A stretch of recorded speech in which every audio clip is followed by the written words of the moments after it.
对个社会运动嘅参与过后，接下来我知道曾国藩嘅事就开始进入到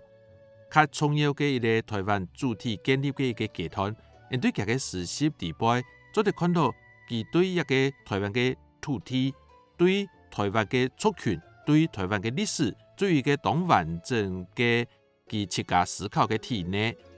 透过一个体内佢去创作出来嘅一条是主要佢很較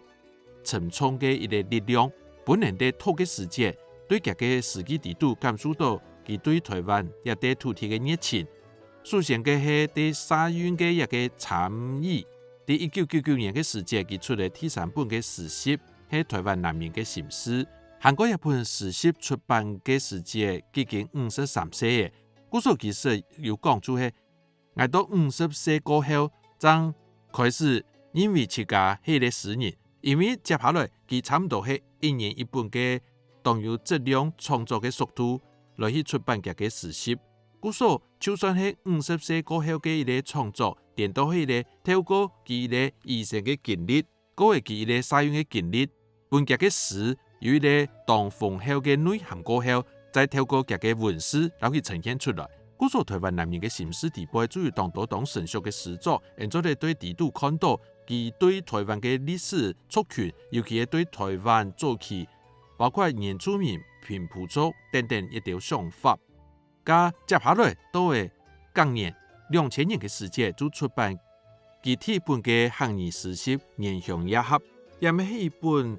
當時因為參加美濃反水庫運動，各位老客家莊嘅人呢一個連結，各位透過鍾天明先生嘅認識，開始知道我做得用漢語來做創作，故所對一個《原鄉野合》佢哋用客話去傳寫